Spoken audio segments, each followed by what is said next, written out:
Bien, vous êtes en direct donc avec The Automobilist pour cette deuxième séance de direct sur Circuit Manicourt pour les Classic Days. Je m'approche, j'ai obtenu une interview de Harry Vatanen ici. Voilà, on va demander effectivement à Harry de venir. On va essayer de l'interviewer pendant quelques petites minutes. Il vient de terminer une séance de dédicace. Bien sûr, elle est très demandée, c'est normal. Alors on va patienter un peu. Voilà. Alors c'est du direct forcément, donc on va patienter un peu. Ouais, je préférerais qu'il vienne par ici si c'est possible, au soleil. Alors je vais rentrer. Voilà, vous voyez ici, vous découvrez Harry qui est encore en séance de dédicace.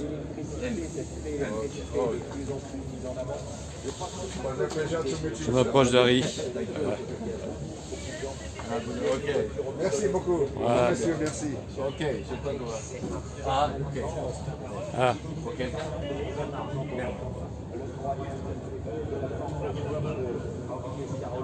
Ah. Ok, comme ça. Merci beaucoup.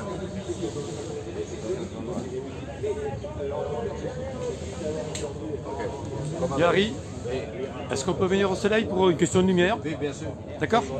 Ok, devant. Merci. Il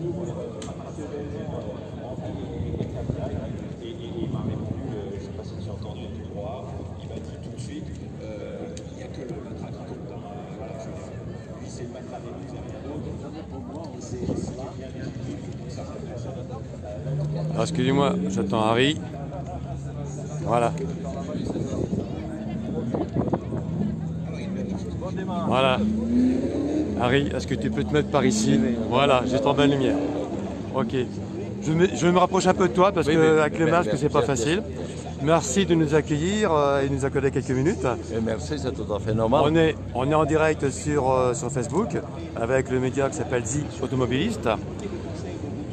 Alors, on ne va pas parler de ta carrière, le week-end ne suffirait pas, je pense. C'est à peu près ça. Voilà, on va simplement se focaliser sur les deux voitures qui sont présentes, que tu as pilotées forcément.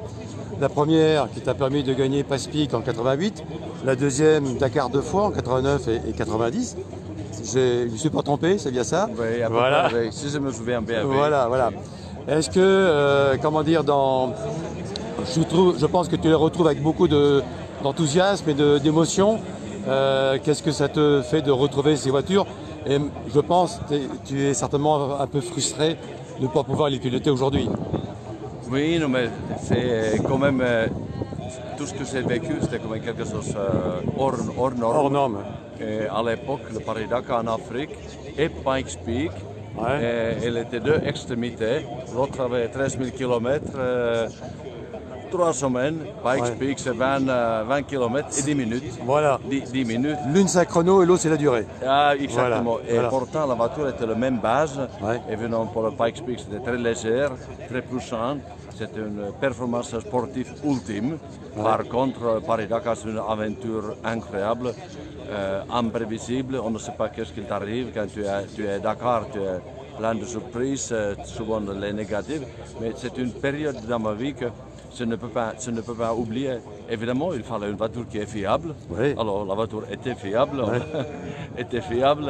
L'équipe LED de Jean Todt était vraiment quelque chose vraiment plus compétitif à l'époque. Oui. Et la voiture de Pikes Peak, 600 chevaux, 900 kg, l'accélération de Sierra 200, même pas 10 secondes. Vous voyez,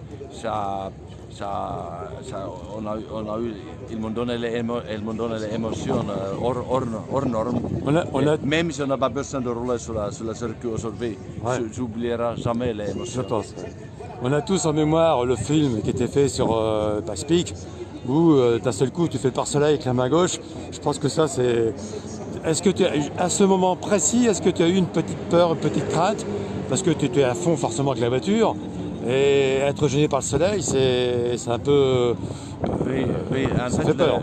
En fait, on a fait le film très tôt le matin, à le lever du soleil, et personne n'avait pensé qu'il fallait avoir Un pare-soleil, oui. à tout ce qui s'est passé. Il n'y avait pas de script, rien n'était prévu. Oui. C'était instantanément comme dans un rallye, tu vas réagir. Mais je savais qu'il avait encore un peu de ligne droite avant le virage à droite. Ouais, tu avais le circuit en tête. Oui, et comme je dis, même spirituellement, dans la vie, tu peux lever le bras, mais pas le pied. Dans la vie, il faut toujours foncer. Est-ce que dans chacune des courses, tu as une anecdote un peu particulière à partager aujourd'hui avec nous? Celle Pikes Peak, c'est plutôt celle-ci, je pense que tout le monde connaît. Et sur le Dakar, est-ce que tu as une chose particulière, une anecdote qui t'a marqué? Oui, non, c'est pas seulement une anecdote, c'est de toutes les... J'en ai fait 14 fois à Dakar, Ouais. et que en Afrique. Alors c'était une école de l'humanité pour moi, quand on va traverser les pays les plus pauvres du monde. Et on se dit que, attends, si j'étais né là-bas, Oui, ma vie sera comment? Parce d'accord. que personne n'a choisi ses parents. Ce n'est pas choisi d'être né à Finlande, si j'étais né à Timbuktu, ma vie sera très différente. Et plus tard, quand j'étais au Parlement européen, ça me servait beaucoup avoir vécu et vu ce qui s'est passé en Afrique. Parce que, alors, c'est du point de vue, évidemment, la conduite, c'était vraiment Extraordinaire. oui, vraiment spécial parce que tu ne sais pas, rien n'était tracé, la route n'est pas tracée, sa reconnaissance. Alors tu as foncé et tout le temps tu avais aussi, tu ne savais pas qu'est-ce qu'il t'arrive. Mais sur le point de vue de l'humanité, c'est où j'ai appris le plus tant que l'homme, quand j'ai vu les gens où il habite, comment il a, ça te fait réfléchir vraiment. Aujourd'hui, les Classic Days, c'est une belle manifestation qui permet de parler du patrimoine automobile qui est extrêmement riche, plus d'un siècle automobile. Aujourd'hui, en 2020, comment tu perçois le patrimoine automobile, toutes marques confondues bien sûr, comment tu le perçois? C'est vraiment extrêmement important de conserver le patrimoine et pour l'entretenir et pour le présenter aux jeunes. Voilà. Jeunes, parce que l'homme doit souvent dire d'où il vient, Oui. et parce que si tu ne sais pas d'où tu viens, tu ne sais pas où tu vas. Et aussi, on se rend compte le développement incroyable, ce qui se passe là, pas seulement dans le milieu de l'automobile, mais dans la vie généralement. Ça nous fait apprécier la technologie qu'on a aujourd'hui. Mais en même temps, on se rend compte aussi de l'importance des voitures pour la mobilité. Sans les voitures, sans les réseaux routiers, on ne peut pas faire développer les sociétés. Ouais. En plus, il a toujours les souvenirs très personnels. Quand on raconte une vieille voiture, ça c'était ma première voiture, ou ça c'était où j'étais avec ma première petite amie, etc. Chacun a ses souvenirs et c'est pour ça que, par exemple, Tour Auto, qui commence la semaine prochaine, comme Classic Days, alors ça valorise ce patrimoine et il faut continuer, tous les jours il faut continuer. Alors tu parles de continuer le patrimoine de façon générale, mais dans la famille Vatanen, tu continues aussi la vie automobile avec ton fils Max. Oui, c'est vrai, mais c'est vraiment difficile aujourd'hui. Je pense, oui, beaucoup. Ouais. C'est tellement, la technologie est tellement sophistiquée, tout est très cher. Ouais. Moi, je ne crois pas. Moi, j'aurais pu devenir champion du monde si j'étais né comme Max. Maintenant, c'est 10 fois plus cher et malheureusement, Max, il ne court plus maintenant. C'est triste, mais c'est comme ça. D'accord. Ok, merci Harry de nous avoir accordé quelques minutes. Je pense que tu as un temps assez précieux pendant ce week-end. Alors je te laisse et je te remercie encore. Merci encore. Merci. À bientôt. Au revoir. Pardon. Merci pour la présence. Voilà, donc une interview exclusive avec Harry Vatanen qui nous a raconté un petit peu ces belles histoires automobiles donc sur Pikes Peak et donc le Dakar. Alors je poursuis, vous voyez ici que le temps aujourd'hui par rapport à hier est vraiment beaucoup plus gris, mais bon, il ne pleut pas, donc c'est toujours bien.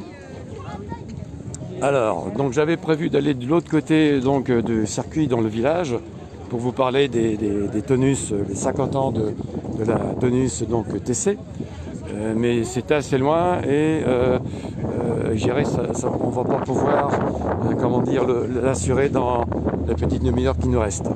Voilà ici bien sûr des échoppes où vous trouvez bien sûr beaucoup de miniatures. Hein, on voit ici quelques belles miniatures. Voilà. Si vous voulez avoir des pièces dans votre instant tout à fait adéquates, vous êtes en direct sur Facebook.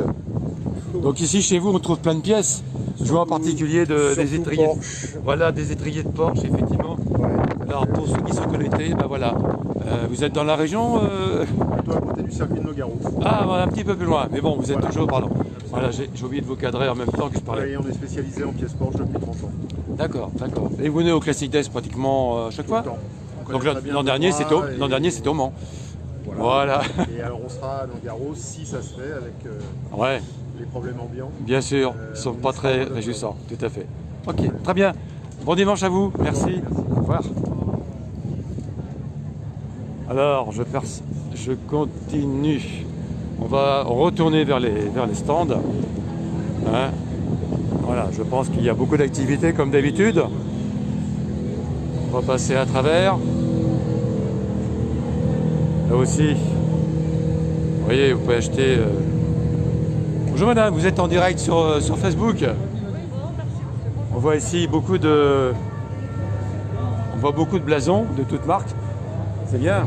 Vous êtes ici tous les ans? Tous les ans, d'accord. Donc l'an dernier, vous étiez, comme je l'ai dit tout à l'heure, au Mans. Voilà, très bien. Bonne journée à vous. Merci. Au revoir. Alors, on arrive dans le feu de l'action. Voilà, avec un plateau qui se prépare.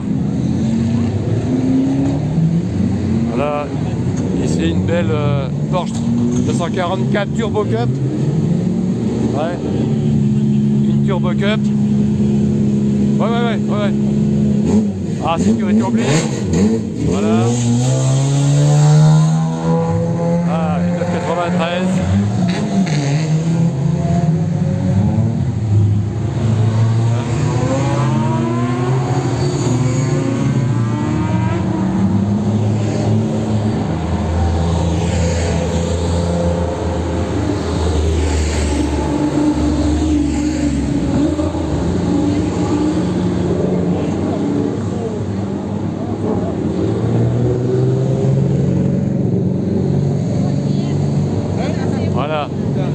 Voilà un peu plus loin.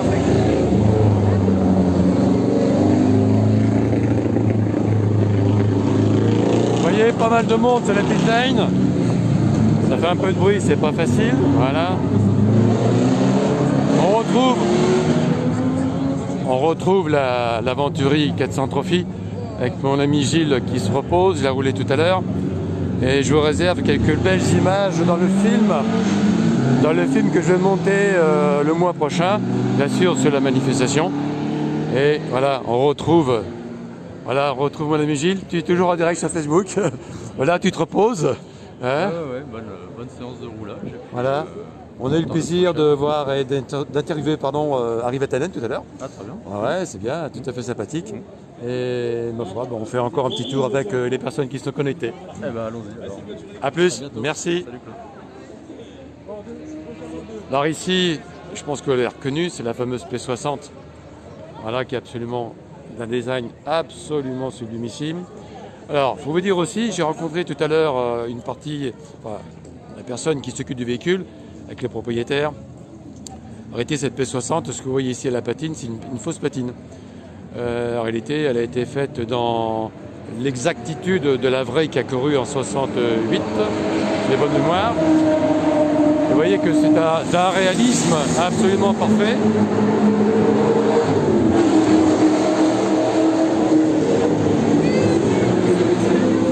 Et on aperçoit ici la trace de gomme des pneus juste sous le petit béquet qui est là. Et au-dessus, donc,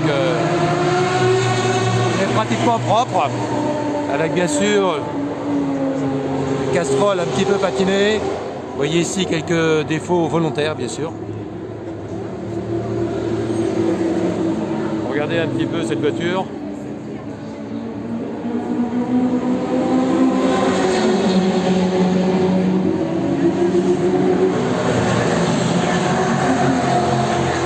Alors c'est la seule qui reste, hein, qui a servi plutôt de préparation, si j'ai bonne mémoire, qui a servi de préparation à la Ford GT40, hein, qui a suivi bien sûr celle-ci. Et c'est la seule unique, je crois, P60 qui a été construite et qui a servi donc, encore une fois, de modèle pour la Ford GT40. Vous voyez un petit peu, on va voir de face. Alors hier, lorsque j'ai installé mes caméras dans la Venturi 400 GT qui est juste à côté, elle s'est fait doubler par la P60 et vous verrez, c'est tout à fait intéressant en termes de prise de vue. Voilà, vous voyez un petit peu.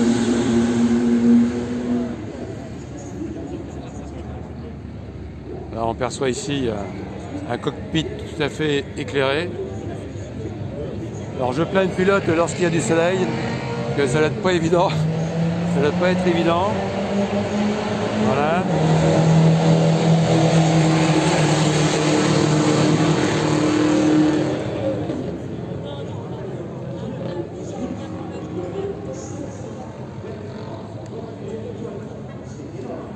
Alors on va continuer. Vous voyez ici dans les tribunes. Allez, je rétablis mon gimbal.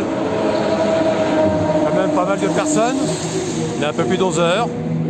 Tout à l'heure, la parade, comment dire, alors c'est pas facile. J'ai parlé de GT40 tout à l'heure, vous avez dû voir une qui passait à l'instant. J'ai dû l'apercevoir à travers les fascines en vitre. Et je disais tout à l'heure effectivement que la parade de tous les participants va se dérouler tout à l'heure. Je ne sais pas si j'aurai la possibilité de filmer, mais on essaye de battre le record, je crois, qui dépasse les 750 voitures, je crois, pour cette parade qui va clôturer pratiquement le week-end. Alors on va aller directement ici au départ d'un autre plateau.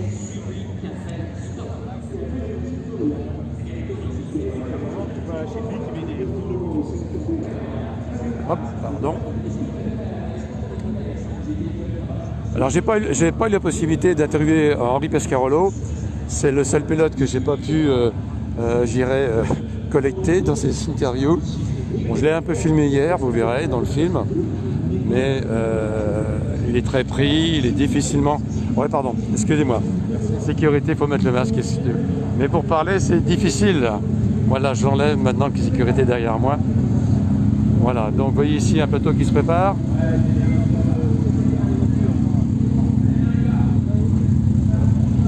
On va essayer de se placer par là. Voilà. Alors là, c'est pour Jean-Pierre Gagic, avec des magnifiques alphas.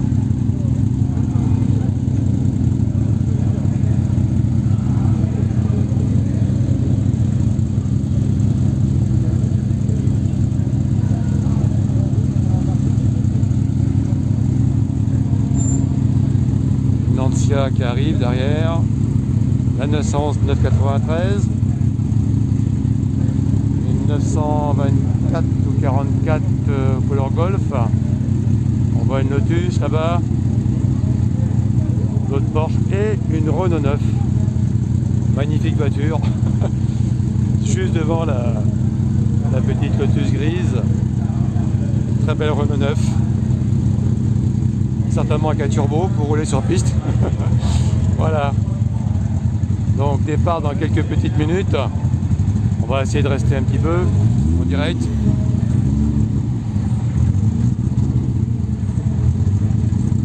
Alors aujourd'hui on a eu un temps, hier on a eu un temps absolument magnifique. À la grande surprise de tout le monde. Ce qui a permis de faire des prises de vue, vous verrez, avec les caméras embarquées dans la Venturi, avec un ciel nuageux et très ensoleillé, magnifique. Vous verrez ça sur le film le mois prochain. Alors on va patienter encore un peu. Ah, il y a une Renault 5 retardataire qui arrive. Hein.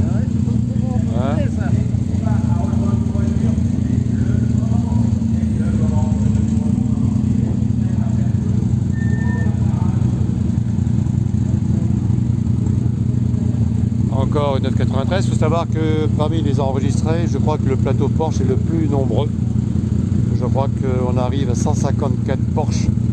C'est souvent le cas dans ce genre de manifestation comme au Mans Classique, où là c'est encore mieux parce qu'on approche, je crois, les 800-900 voitures Porsche, qui est donc l'aire de marque la plus grande en surface pour accueillir toutes ces voitures. Et ici le commissaire qui demande au moteur de tourner. Ah, d'autres voitures prennent la piste là-bas au fond.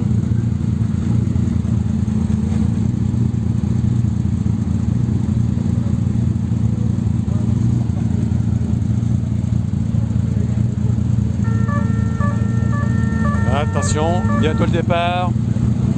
Ce clignotant en bleu, c'est le départ en direct.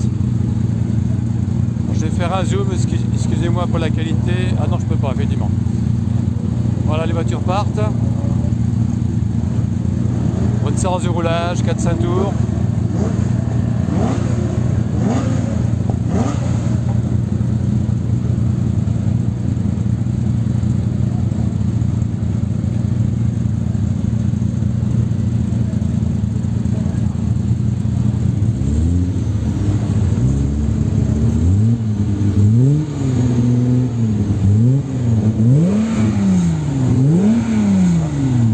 Vous entendez l'Alpha qui cause bien.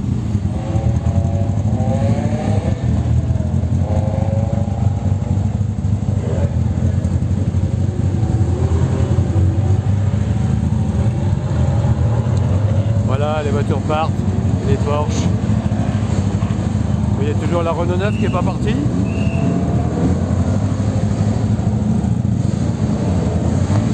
Voilà, elle est bien partie. Celui de la Lotus, c'est pas le même véhicule. L'Alpine. Les deux Alpha vont partir, à part la Renault 5, voilà. Les deux Alpha partent. Le soleil revient, c'est parfait. Et ici, 993 2S. Ma préférée, certainement ma future, si je peux. Voilà. Elles sont toutes parties. Voilà. On va retrouver la pit lane.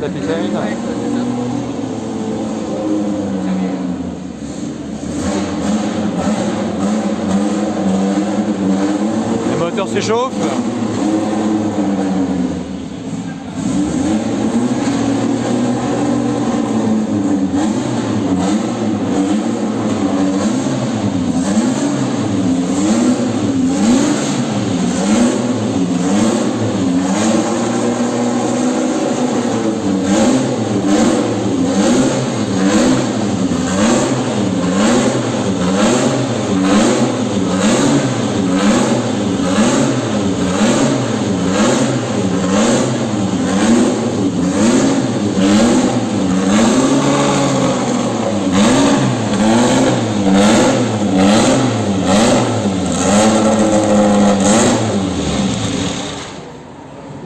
Voilà. On s'entend mieux. Mais bon, c'est toujours très agréable, bien sûr, d'entendre ces moteurs thermiques. J'ai bien thermique. Je pense que d'ici quelques années, on ne va plus entendre souvent, à part des manifestations comme les Classic Days, le Mans Classique, on va pouvoir toujours apprécier ces bruits moteurs qui sont vraiment absolument magnifiques. Encore une fois, la voiture électrique ne nous permettra pas ce genre de plaisir. Mais bon, c'est ainsi. Alors, je reviens sur la pit lane en essayant de ne pas déborder sur la ligne bleue. Voilà. Donc les voitures qui sont parties tout à l'heure roulent. On va revenir. On va faire un saut rapidement vers les Porsche 917. Alors il y en a une vraie, la Golf, si j'ai bonne mémoire. Et ensuite, alors vous avez ici, attention, hein, vous savez, si je ne me trompe pas, c'est la 962, la blanche. Voilà.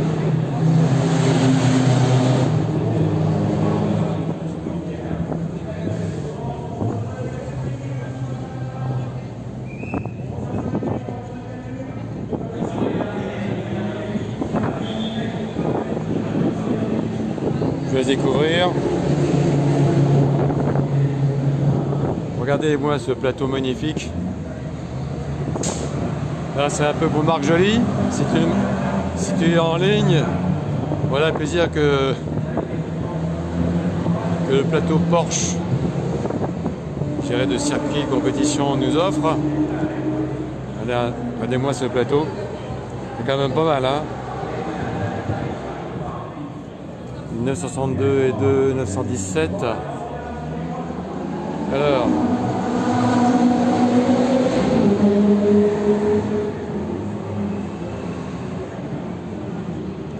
On va essayer de... Bon, on voit pas grand chose à l'intérieur.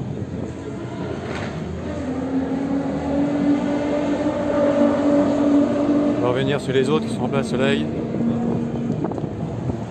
Je vais vous faire découvrir l'intérieur, le tableau de bord de la 917. En essayant de ne pas gêner les photographes aussi.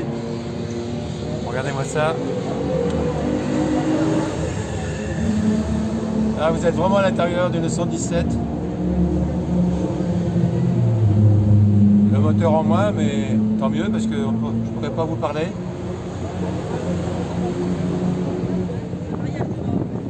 Et bien sûr, une partie du moteur, ouais, on la voit quand même pas mal.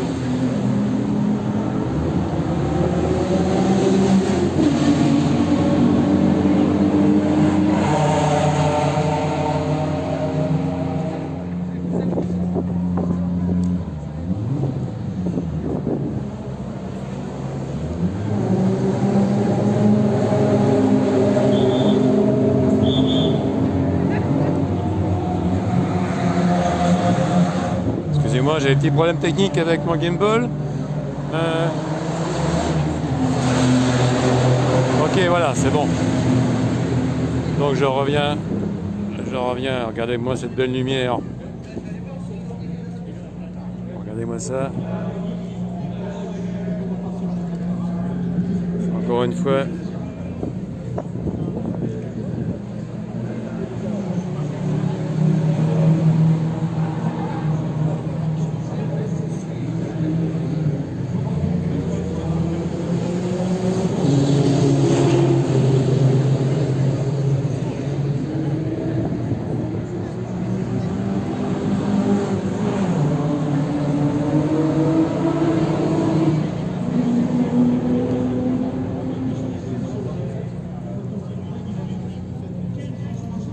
J'arrive pas à contrôler sur mon écran, mais c'est pas facile, moins facile que sur la première.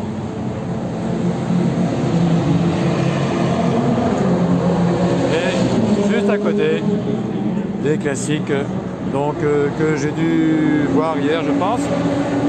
La Turbo 3.6 964. Turbo 3.6 bien sûr. Et la 3.2, donc Carrera. Plus 906 qu'on a vu hier, Carrera, la Carrera 6 pardon. Et on va aller tout de suite. Vous voyez ici, la fameuse Stratos. C'est quand même pas rien, qui a permis à Lancia d'être champion du monde. Carrosserie Berton bien sûr.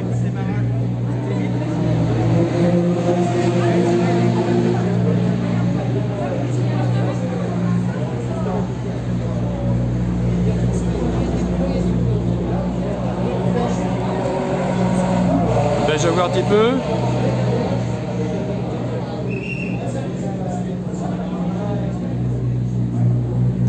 Et on va aller vers la GT40. Alors je sais pas, je ne peux pas vous informer cette GT40 verte si c'est une vraie. J'en doute un peu. Donc je vous disais tout à l'heure que la P60 c'est l'ancêtre qui a permis de développer la GT40 à l'époque.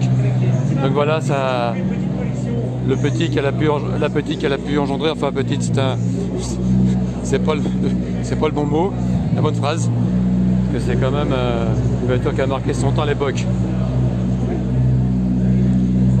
Regardez le moteur à travers la prise d'air. Bon, bien sûr, c'est une réplique, hein, a priori. Voilà, regardez-moi ça.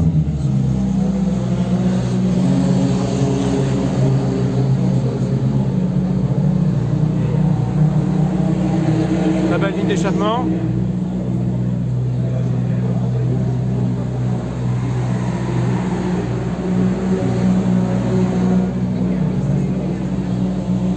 Alors j'ai eu le plaisir, il y a quelques années ici à Magny-Cours,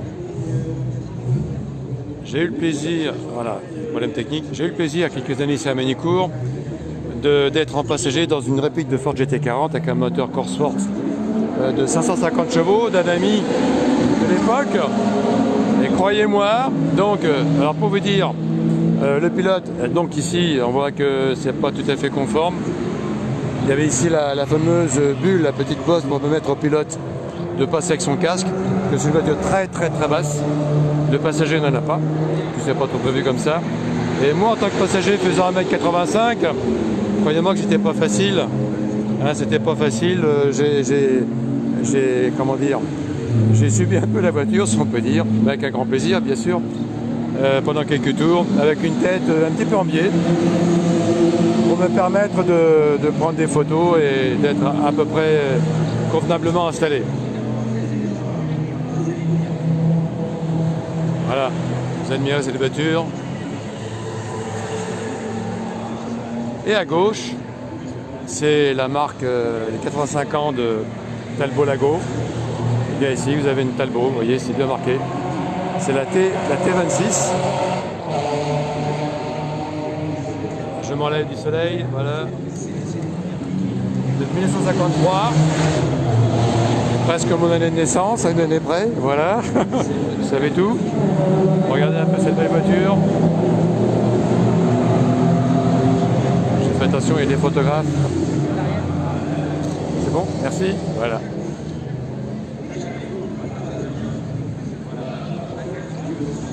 Bonjour, vous êtes en direct sur Facebook. Vous êtes prêts pour le départ avec un beau soleil? Ah oui, oui. Et donc c'est une Talbot T26 GS. T26 GS. C'est pratiquement la même qu'a piloté Yves Le Rosier. La même que Rosier Père et Fils. Père et Fils, voilà. Voilà, dont on célèbre les 70 ans de la victoire pour le Mans. Voilà. Ok, donc quel plaisir certainement de rouler avec une voiture pareille, sans habitacle, le coup de la portière si on peut dire. C'est pas, oui, on est à peu près, je dirais, des pneumatiques. Mais je pense que vous devez avoir des sensations absolument magnifiques, extraordinaires. Hein. Bah, écoutez, De la glisse. bonne route, Merci. bonne course et prenez du plaisir. Merci.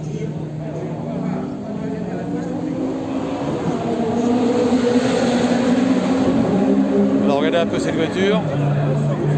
Ah, on va aller voir l'intérieur de la GT40. Si on peut. Excusez-moi, on est en direct sur Facebook. Je vais simplement voir l'intérieur. Voilà, regardez. L'intérieur d'une GT40.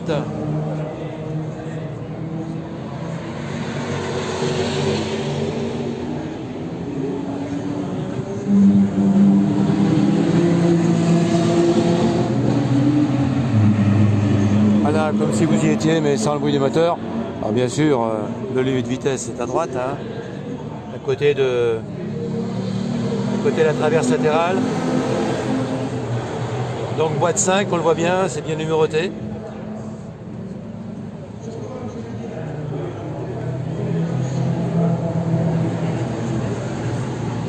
Regardez un petit peu donc la sortie d'échappement de la Talbot. On voit bien que c'est un 6 cylindres.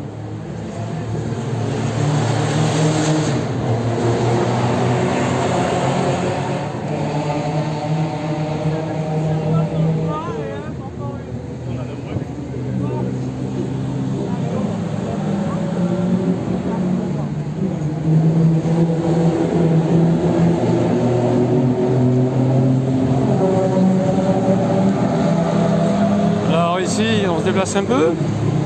On arrive vers une très belle 205 Turbo 16. Facilement reconnaissable, bien sûr.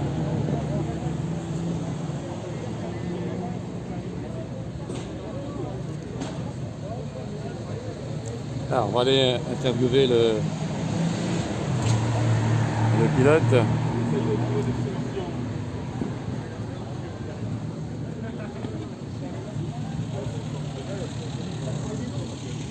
Bonjour, vous êtes en direct sur Facebook. Bonjour. Alors, quel plaisir de rouler avec une 205 T16 ici, hein. Un privilège. Un privilège. Avec un très beau temps, donc plutôt bien, parce que c'était pas prévu comme ça. Hein. Alors j'ai eu le plaisir de rencontrer Harry Vatanen tout à l'heure, avec ses deux 405 T16. Et c'était vraiment un réel plaisir de le rencontrer, parce que c'est un passionné, comme tout le monde le sait forcément. Comme nous tous ici, tout le monde ne serait pas là. Hein. Ouais. Très bien, bon roulage. Merci beaucoup. Merci, bonne journée. Alors ici, on rentre dans une Peugeot 302. Et carrossier préparé par Darlmat à l'époque. On voit ici le pilote qui nous fait sourire. Bonjour, vous êtes en direct sur Facebook? Oui. Voilà. Bonjour à tout le monde. C'est gentil, c'est gentil. Alors quel plaisir de rouler avec une voiture comme ça à tout vent. Bon, vous avez le casque qui est d'époque aussi, je pense. Hein, avec un soleil pareil, je pense que vous allez prendre un gros plaisir, un immense plaisir. Les conditions sont idéales. Absolument idéal. Et c'est toujours une chance de pouvoir conduire des voitures aussi mythiques qu'une 302 Darlmat de 1937. 1937. Donc ouais. on mesure bien le respect du patrimoine qu'on doit avoir quand on est au volant de ces voitures. Voilà, voilà. Comme mon collègue dans la 205. Voilà, ouais. Et comment dire, au bout de la ligne droite, avec une voiture comme ça, la ligne droite d'Adélaïde, vous arrivez à rouler à combien? C'est juste pour une info. Entre 110 et 130. 110, 130. Toujours dans une notion de respect du patrimoine. Tout à fait. Voilà. Ouais, vous pourriez faire plus, mais... Faire plus, mais c'est pas l'objet de c'est pas... d'aujourd'hui. Voilà. On est là pour faire plaisir aux gens, monter la voiture. Ouais. Donc il n'y a aucune notion de... Il n'y a pas de nécessité de faire une vitesse de pointe ou de faire un chrono. Voilà. Et quelle est la puissance du moteur? En gros?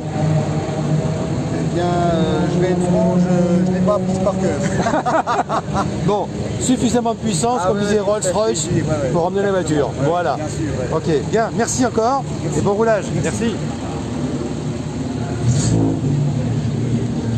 Alors ici, on entend la Peugeot. Regardez l'arrière, c'est quand même pas mal. Hein.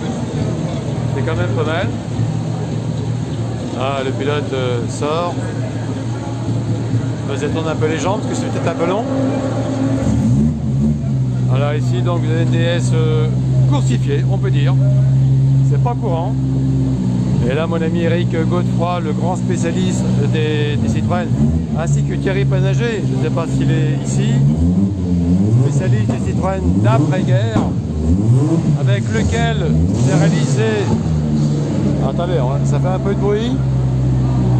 Vous aurez donc à la rentrée un film sur les 50 ans de la GS et de la SM, avec une GS Purator en plus, pour donc un film qui sera monté courant du mois d'octobre.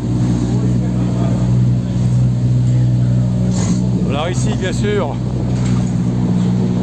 je sais pas, la mobicule, vous connaissez la gaz? Bonjour. Vous allez rouler sur le circuit avec ça? Oui. C'est pas vrai. En fait, j'ai un VIP et il a acheté le droit d'avoir une visite du circuit avec une voiture de course qui se cache d'ailleurs derrière ce magnifique D4A. C'est ça le principe. On peut aussi vivre la passion. Et, vous avez oublié votre masque quand même. Hein. Lequel masque? Attention, pas celui-ci, hein, celui du haut. Celui du haut.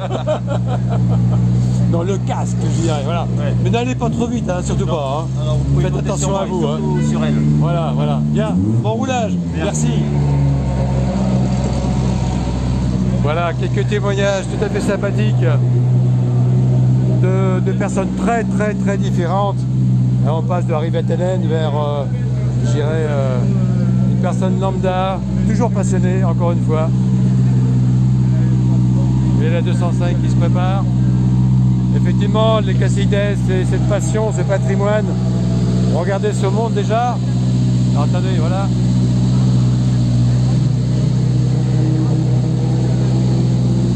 On a vraiment la chance d'avoir un temps absolument sublime.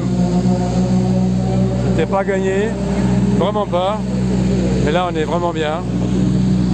Alors, je vous disais effectivement, c'est là qu'on s'aperçoit du patrimoine automobile absolument magnifique, comme on en parlait tout à l'heure avec Harry Vatanen. Et il faut vraiment le conserver. 120 ans d'histoire, 130 ans plutôt maintenant, plus que ça, 130 ans. Toutes marques confondues. Bien sûr, les Français ont participé, les Anglais. Ah, les carrossiers français sont absolument, vous savez bien, des Delage, des Delahaye. Ce sont des voitures absolument magnifiques. Je pense que vous savez que Delage a été repris entre guillemets par le fils à Bernard Tapie, Laurent Tapie, pour faire une voiture. Alors bon, personnellement, j'adhère pas tout à fait parce que on a donc une voiture qui s'appelle donc Delage, mais bon, on n'a pas une voiture hypercar dans des formes très agressives, donc on n'a pas conservé l'image d'origine que l'on a dans nos têtes, dans nos mémoires, de belles voitures avec l'élégance à la française. Là, on n'est plus du tout dans le même registre. Mais bon, c'est comme ça, c'est respectable, c'est bien. On parle de Delage, d'une marque ancienne. Mais il aurait peut-être fallu sortir une voiture un peu néo-rétro. Pourquoi pas une hypercar? C'est tout à fait possible.